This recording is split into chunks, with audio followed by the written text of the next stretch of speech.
Welcome to ScreenCrush, I'm Ryan Airy. All throughout our coverage of Loki, ever since the very first episode, I've gotten the same question over and over. If there's one sacred timeline, then how could there be variant timelines? How could there be a variant of Loki that's a woman or an alligator if every deviation is a threat to the sacred timeline? So I've made a lot of videos theorizing about this, appeared on podcasts talking about flat circle time theory, and that's all been a lot of fun. But guess what? Now we have an actual answer, straight from the show's head writer, Michael Waldron. ScreenCrush editor-in-chief Matt Singer interviewed Waldron and point-blank asked him that question. If there is a sacred timeline, then how could there be variants? Waldron gave a very insightful answer, but it does take some explaining. So, thank you for your patience, buckle up, and let's answer one of Loki's most burning questions. Waldron told ScreenCrush, "The best I can explain it is that our approach with time travel was the philosophy that basically time is always happening.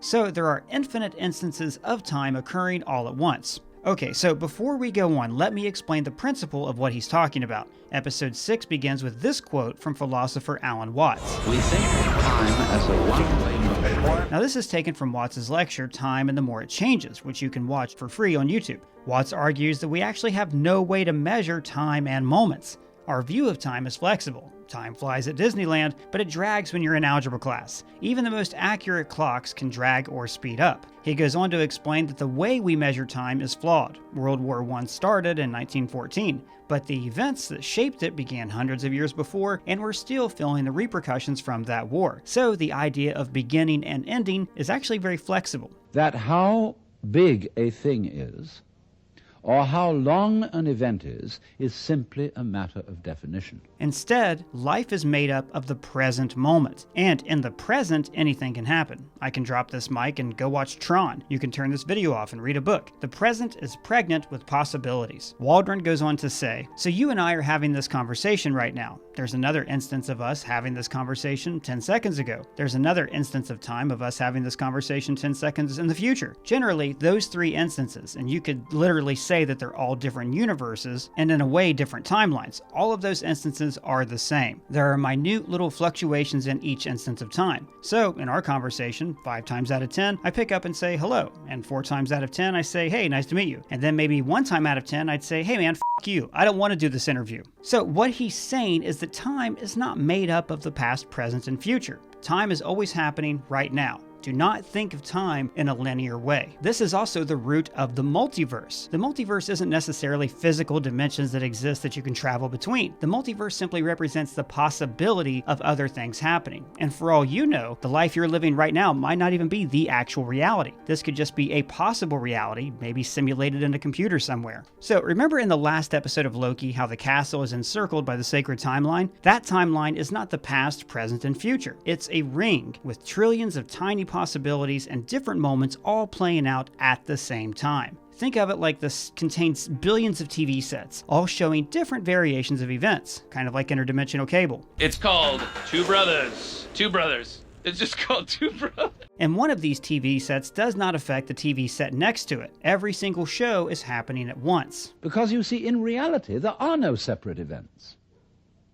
Life moves along like water. Confused? All right, it gets clear. Waldron goes on to say, the TVA has their own barometer, their own gauge of what constitutes a deviation from the baseline, the way it's supposed to go, the way it went to produce He Who Remains. That is their baseline. So all of these TVs in the timeline are showing different shows, but they all have the same ending, with He Who Remains in charge of the TVA and Kang not being born. So the sacred timeline isn't one version of events. It's actually more like a baseline made up of several events. And this baseline is displayed on the TVA screens. The variations in the timelines are when there's a change to that baseline event. Just like if you're watching a TV show, there's certain ways the characters are supposed to behave, like Rachel and Joey are friends. But when characters deviate from this understanding and suddenly hook up for no reason, it makes no sense and it doesn't feel like the same show anymore. Friends strayed from its baseline. Waldron goes on to say, if you zoomed in on the timeline, it wouldn't necessarily look like a straight line. It might look like almost the intertwined strands of a rope fluctuating and spiking here and there. Now this is actually the metaphor that I've used to describe the sacred timeline for weeks now. And look, I feel pretty validated for that. Once in my life, I was right about something.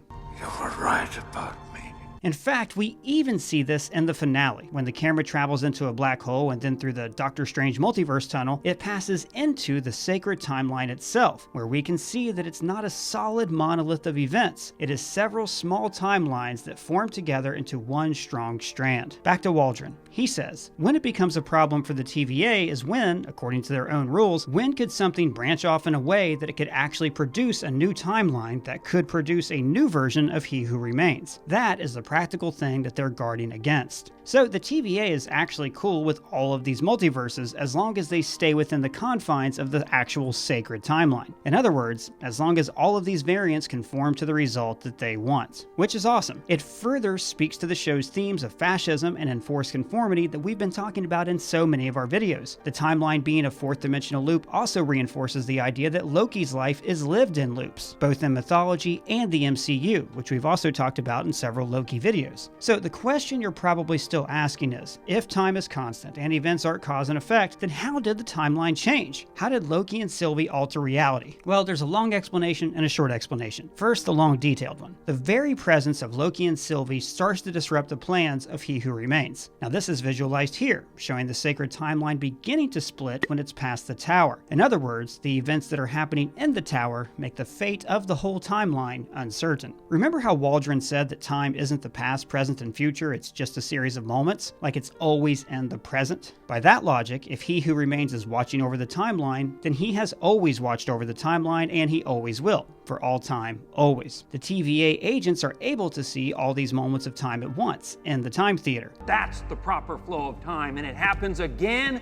and again and again because it's supposed to, because it has to. But they were never certain about the ending. They are toiling away in their chamber, untangling the epilogue from its infinite branches. I see. I knew everything up to a certain point, and that point was about 7, 8, 9, 10 seconds ago.